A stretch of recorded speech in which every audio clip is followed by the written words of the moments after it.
Thank you. Good morning, everyone. I hope you all had a great Thanksgiving to kick off this holiday season. It is great to see so many of you here to celebrate this special time of year together. The ceremonial lighting of the Christmas tree has been a long-standing tradition in the Executive Tower. And I want to thank Chairman Casey Velasquez and the White Mountain Apache Tribe for their generosity in providing us with this year's absolutely gorgeous tree. This is the first time a tribe has provided the Capitol Christmas tree, and it's an honor to have it here in the Executive Tower. We're also here today to celebrate the diversity and recognize the many different traditions celebrated by Arizonans during the month of December. I'm pleased to have Rabbi Jeremy Schneider from the Board of Rabbis of Greater Phoenix and Jackie Johnson from the City of Scottsdale here with us today. You'll hear from Rabbi Schneider about the history and importance of Hanukkah and learn about Kwanzaa from Jackie. And Arizona for Everyone means creating space for us to coexist and celebrate together. And I'm proud to have you both with us as part of today's event. There's so much to love about the holiday season, but whatever your favorite holiday traditions, I hope you get to spend time with family and friends and have a chance to reflect on the blessings you have. I know that's what I'm most looking forward to this year. And of course, the holidays are not complete without some caroling. And so now I'm excited to hand it off to the Connolly Middle School Choir, Honor Choir, who will perform some songs for us.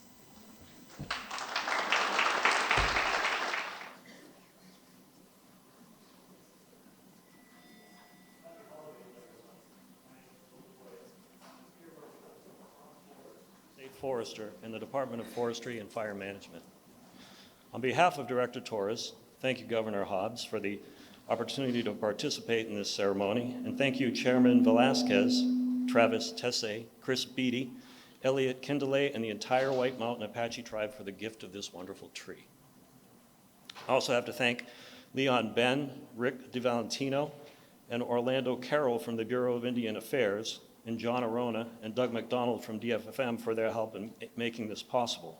There are many things that need to happen to get a tree to the Capitol, and you all did a great job. I have to say that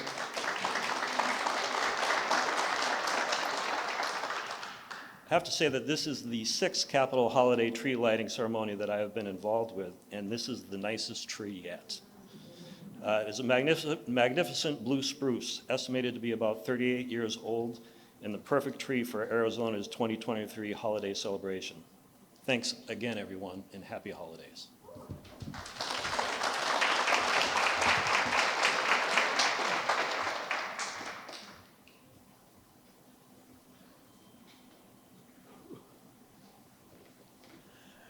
Good morning, everyone. My elders tell me that this time of day, when darkness has gone away, the light of life enfolds every creation here, is the holiest part of the day. It is an honor to be here.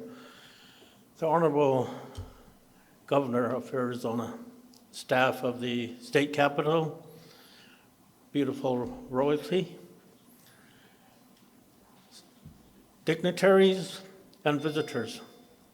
As I've stated, it is an honor to be here. As I stand here before this magnificent evergreen here, that was placed and stood proudly at the doorsteps of Mount Baldy, our sacred mountain. I am reminded of a great leader when he had talked about beginning an infrastructure, which we now know as Sunrise Ski Resort. He had stated, when faced with criticism, we will stop at the doorsteps of sacredness and honor the blessings that the Great Spirit gives to us. In this way, we will prosper, our people will live in harmony, and our grandchildren will be well provided for. This magnificent tree stood at the doorsteps of Mount Baldy for a very special reason. Our people White Mountain Apache tribe, we are 17,000 plus strong, and we have inhabited our beautiful land since time beginning. We are blessed with water, aquatic life, with the four-leggeds, with the seeds of the earth, which we still use to maintain our lives. Certainly, we are blessed. When a medicine man goes out in search of a tree to fashion a sacred cane that is used in our sunrise dance, which represents life from infancy to elderhood, he goes out and finds a tree, and when he does, there is no haste.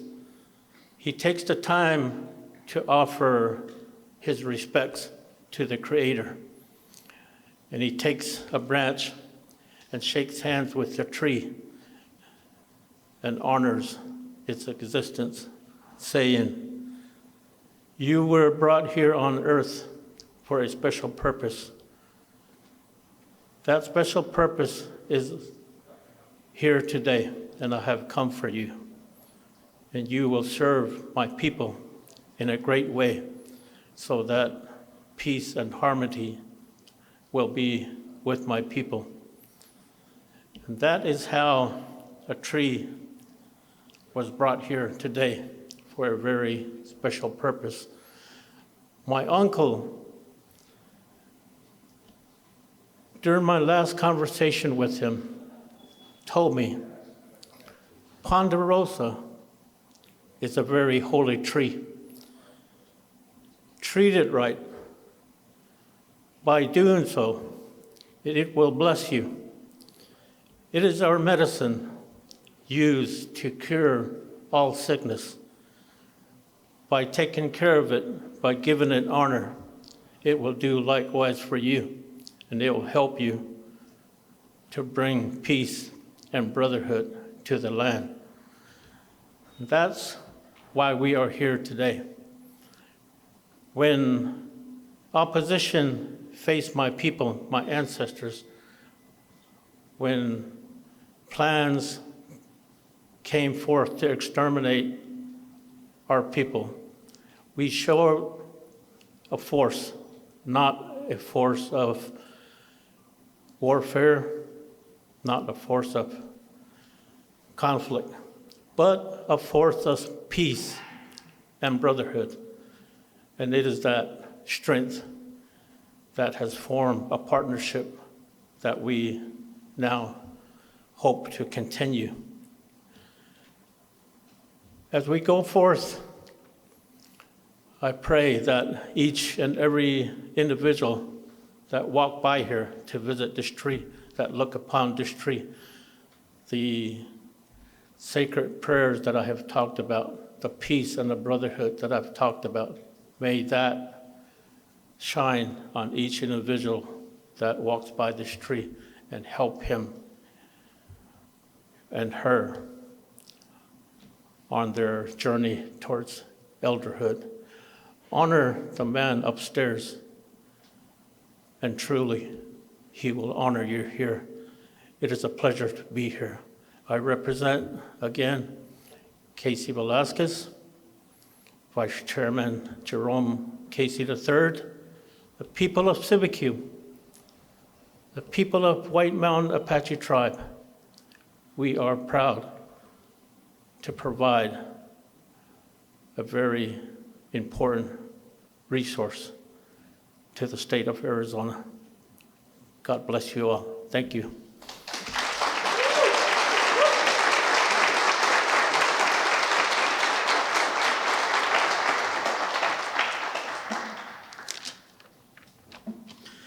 Good morning.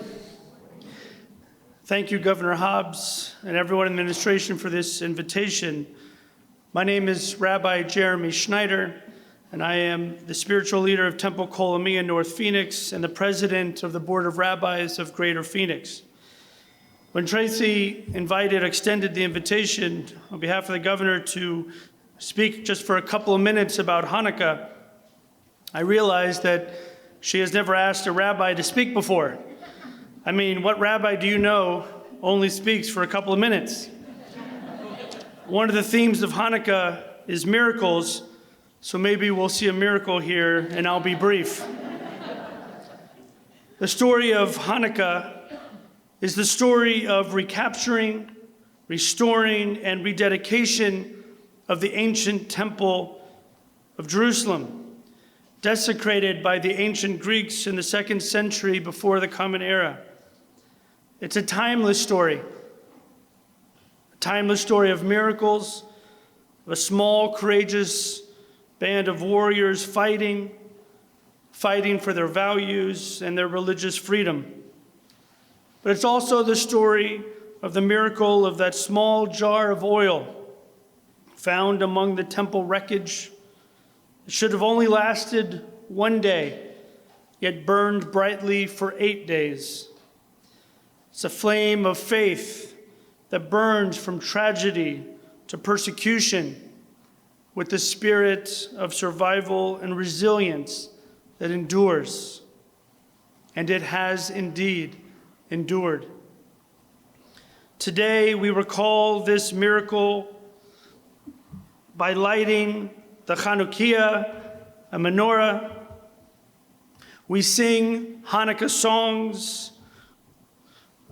We spin the dreidel. And perhaps most importantly, we place an unhealthy emphasis on cooking foods in oil, such as potato pancakes called latkes and donuts. So this year, Hanukkah falls on Thursday night this week. As we light our menorah, may we light to recall the courage of the Maccabees who fought for religious freedom. May we light to recall those who serve our country today and defend our freedom. And may we light for the blessing of freedom of religious expression, which we enjoy as citizens of the United States and the great state of Arizona. I pray the fullness of the light from this menorah, combined with the fullness of the light of this Christmas tree, will shine even brighter this year during this darkest time of the year.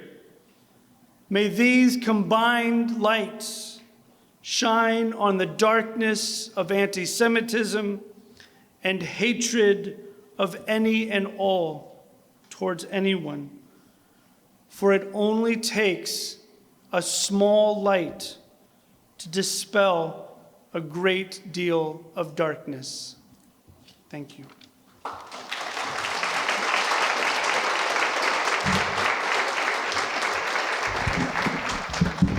Thank you, Rabbi. And I would just want to say it's a miracle to see all of us here in this spirit of community and collaboration. And I want to just share one Hanukkah song with you. You got it? Okay. Hopefully this will pick it up.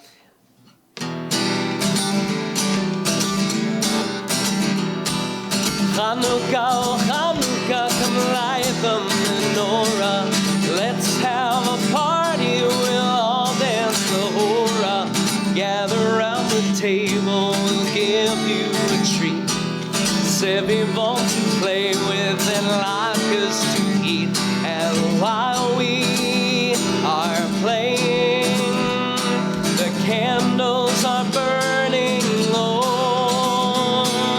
One for each night, they shed a sweet light to remind us of days long ago. One for each night, they shed a sweet light to remind us of days long ago. Happy holidays to everyone.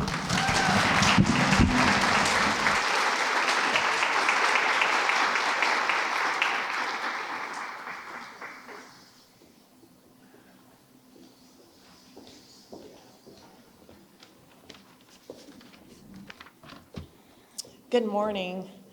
To the Honorable Governor Hobbs, dignitaries, visitors, and friends, my name is Jackie Johnson, and I am the Diversity Director for the City of Scottsdale. It is a privilege and an honor to be here today to acknowledge the significance of Kwanzaa. Created in 1966 by Dr. Malana Karenga, Kwanzaa is an African-American and Pan-African holiday that celebrates history, values, family, community, and culture. The ideas and concepts of Kwanzaa are expressed in Swahili, which is one of the most widely spoken languages in Africa. Celebrated from December 26th to January 1st each year, Kwanzaa is based on African harvest festival traditions from various parts of West and Southeast Africa. The primary symbols of Kwanzaa are the 7 candles known as Mishuma Saba. 1 black candle represents the people, 3 red candles represents our struggle, and 3 green candles for the future and hope that comes from the struggle. These candles are lit each day and represent Unguza Saba, which are the 7 principles of Kwanzaa.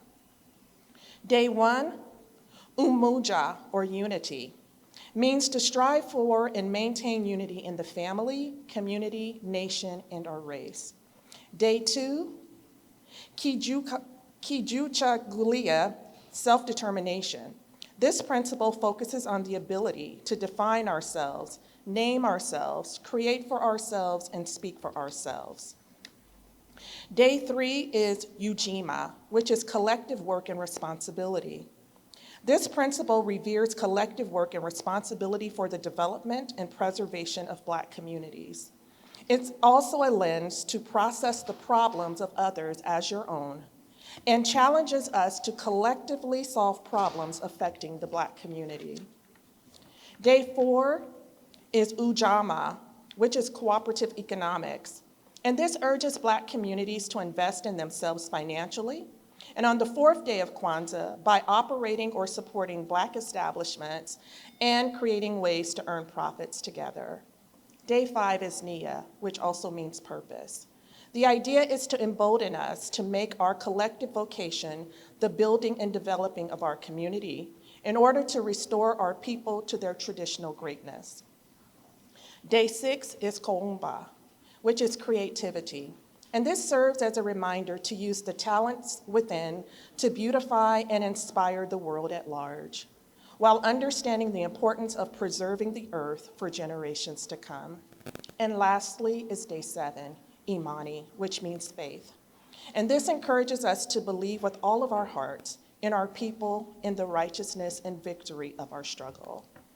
As we celebrate the holidays, let us remember the principles of Kwanzaa and honor its purpose and traditions of celebrating the history, of values, people, family, community, and of the Black culture, which apply to us all. Happy holidays and happy Kwanzaa. Thank you.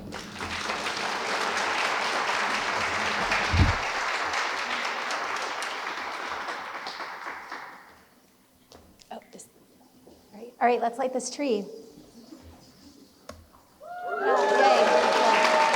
Great. Thank you, everyone, and happy holidays.